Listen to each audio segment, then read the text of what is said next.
They always said blood is thicker than water. But when Adunni discovers her brother's betrayal, that bond begins to break. In a world where respect is everything and shame spreads fast, one woman steps into the light with only the truth on her side. But truth alone might not be enough.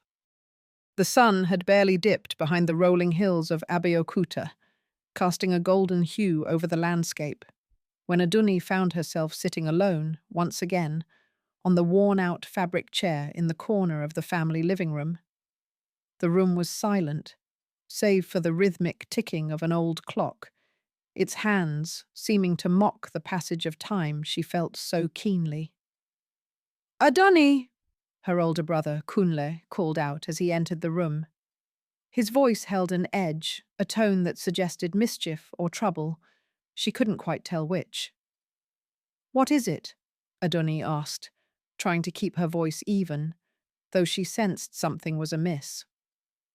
Kunle leaned against the doorway casually. "Have you spoken to Baba today?" Adunni shook her head. "No. Why?" Kunle shrugged, but his eyes gave away a spark of something secretive. "There's been talk," he said, "about the family land. Baba wants to rearrange some things." Adunni stiffened. The family land was their biggest asset, and discussions about it never happened without tension. "Rearrange how?" Kunle smirked. "Maybe you should ask him yourself." Later that evening, Adunni approached her father Baba in the smaller room of the house, where he usually retired to read the Daily Times or meditate on his life's decisions.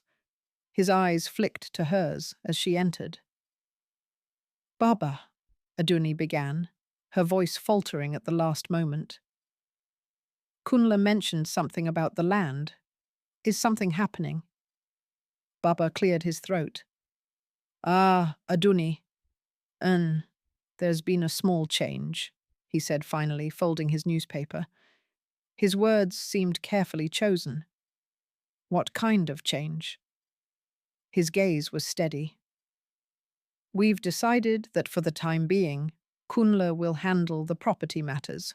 He's the first son, after all." Adunni's stomach dropped.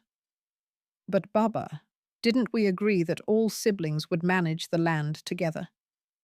"A family must adapt to the times," Baba said. His voice was final, leaving little room for dispute. Later that night, Adunni sat outside on the porch, the humid air clinging to her like an unwanted embrace. Her younger sister, Yinka, joined her, a quiet presence by her side. "What are you thinking?" Yinka asked softly, sensing Adunni's turmoil. Adunni sighed, pushing her hair back from her face. "I don't understand why Baba would make Kunle the sole manager of the land. It doesn't make sense. It's like everyone just expects me to accept it." Yinka frowned. "You've always been the one handling things, making sure we're all okay. It doesn't seem fair." Adunni nodded, her thoughts running wild. Something just doesn't feel right. The next morning, the household was alive with activity, as if nothing had changed. Yet to Adunni, there was a palpable shift in the air. She kept a close watch on Kunle, whose demeanor was strangely buoyant, too buoyant. As the family gathered for breakfast, Mama entered with a warm greeting. "Good morning, my children. Today is a busy one." Adunni forced a smile. "Morning, Mama." Kunle, in an unusually generous mood, began dishing out promises. "Adunni, I will sort out a few things with the land soon. You'll see. Don't worry." Adunni's eyes narrowed slightly. "Thank you, Kunle, but I'd rather be involved in the sorting." Kunle laughed it off, waving a dismissive hand. "Ah, don't worry about the details, Adunni. Trust me." 2 weeks passed with little word from Kunle about the dealings with the land. Adunni's frustration grew quietly until one evening when rumors reached her ears through a friend, Tayo, who'd found her at the market. Tayo, Adunni greeted, busy pricing tomatoes. How are things? En, Adunni. They're well, Tayo said, hesitating before continuing. Have you heard the news? What news? Tayo leaned in, whispering cautiously. I overheard at the bar last night. Kunle was seen meeting with some strangers, discussing something about the land. People are saying he's looking to sell part of it. Adunni stiffened, disbelief washing over her. Sell? Who said this? Tay, the bartender. He saw it himself. Adunni thanked Tayo and hurriedly made her way home, anger and hurt boiling beneath her calm surface. That evening, Adunni confronted Kunle directly, her heart pounding. She found him casually lying on his bed, scrolling through his phone. Kunle, she said, entering his room and closing the door firmly behind her. Her voice carried a weight he couldn't ignore. We need to talk now. Kunle looked up, slightly annoyed. Ah, Adunni, can't this wait? No, it cannot. What's this I'm hearing about you selling the family land? Who told you that nonsense? Kunle retorted, sitting up defensively. Tayo heard it at the market and he's never lied to me before. Kunle's face hardened. Listen, it's a business opportunity. I was going to share it. Adunni cut him off, her voice rising. It's not just your decision to make. That land is our family's legacy. Kunle stood up, attempting to tower over her. And I am the first son, Adunni. I decide what's best. Her voice trembled, not with fear, but with controlled fury. You're acting alone, Kunle, and it isn't right. The argument rang out, fierce and unresolved, leaving the house in a tense, unsettling silence. Adunni paced back and forth in her room, her mind swirling with frustration and determination. The betrayal cut deep. She couldn't believe Kunle, her own brother, would go behind the family's back for his own gain. A plan began to form, one that would ensure Kunle wouldn't get away with it. She needed to expose him, but not just to the family. The whole community deserved to know. The weight of tradition would be her ally. She felt a rush of adrenaline as she remembered the upcoming town meeting, a place where such matters could be addressed publicly. The day of the meeting arrived, and Adunni made her way to the community hall, her heart pounding with a mixture of anxiety and resolve. The hall was buzzing with voices as elders and youths gathered to discuss village matters. She spotted Baba and Mama seated with a few other elders, their presence lending strength to her cause. As the meeting progressed, she stood up, her hands trembling slightly. I have something to say, she announced, her voice strong enough to hush the murmurs in the room. Kunle's eyes widened as he realized what was coming. He shifted uncomfortably, his confidence waning. Elders, I stand before you today to speak of a grave matter concerning our family land, Adunni continued, trying to keep her voice steady. It has come to my attention that my brother Kunle has been discussing selling a part of it without the family's consent. Gasps and murmurs rippled through the room. Kunle's face flushed as he glanced around, finding disbelief in many eyes. Baba's face was clouded with a mixture of shock and disappointment. He turned to Kunle, who now fiddled nervously with the fabric of his agbada. Is this true, Kunle?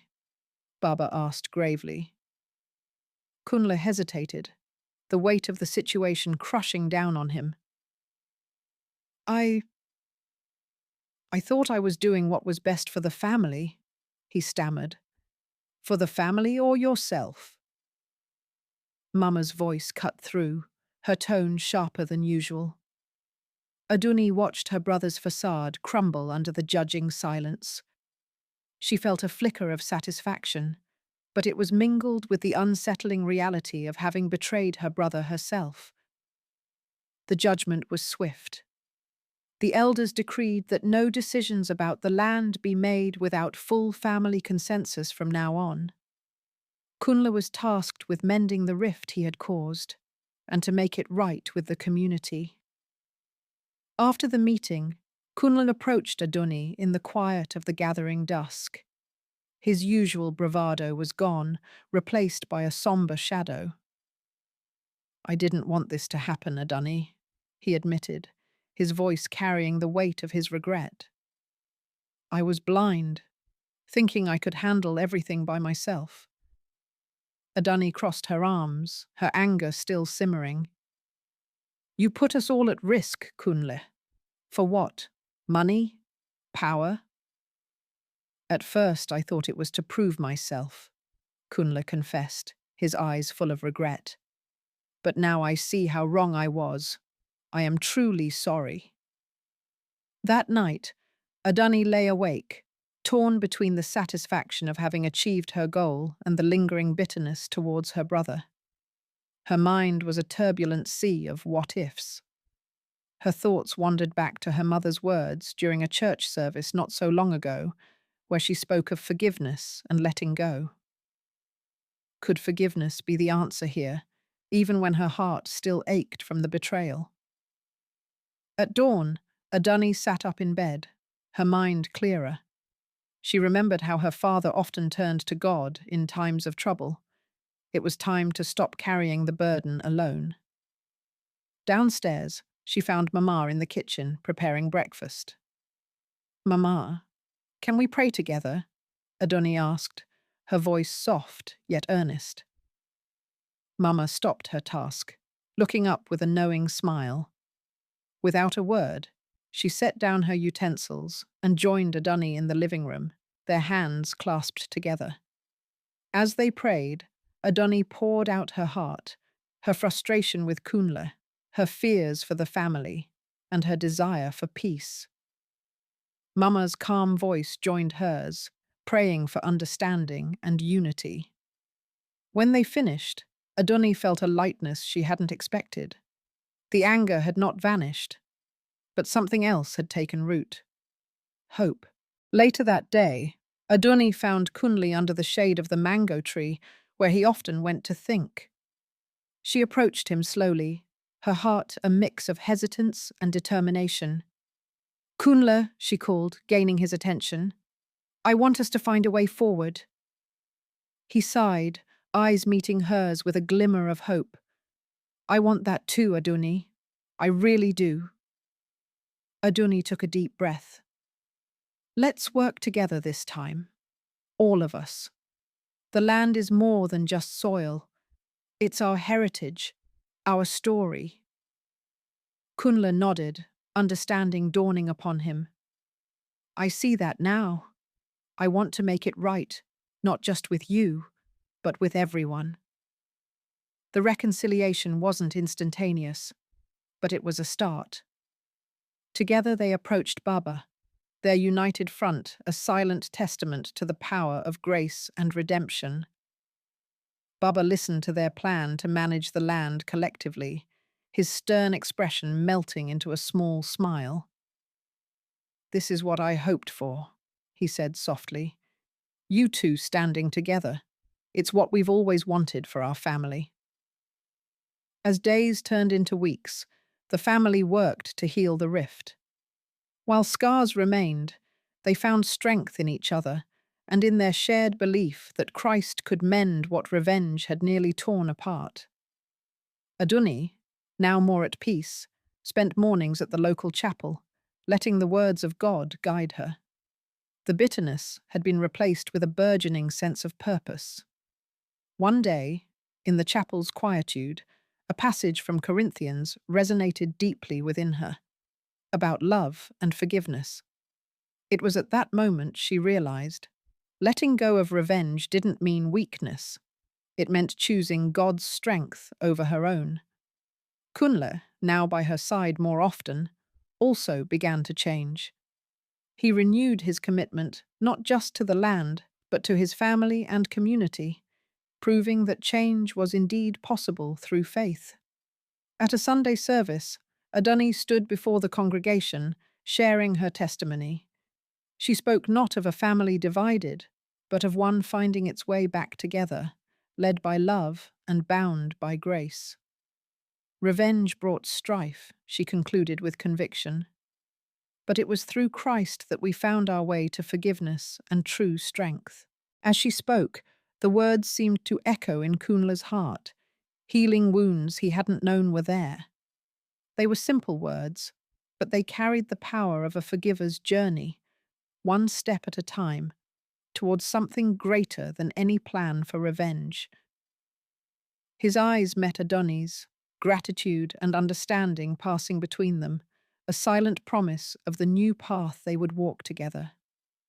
With the congregation's prayers surrounding them, a feeling of calm settled over Adunni.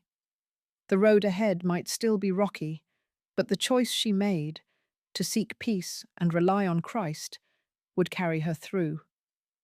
As the service ended, Adunni and Kunli stood at the chapel doors, feeling the enduring warmth of their community's support and the tangible presence of God's mercy. Together they'd face what came next, fortified by a faith that could not be shaken. Their father, observing them quietly, saw in their union the fulfillment of a prayer long hoped for. In that moment, Adunni understood. The greatest revenge was allowing God's love to rewrite their story. Thank you so much for listening to this intriguing story. I hope it touched you or taught you something. For more stories like this, don't forget to like, share, and subscribe to the page.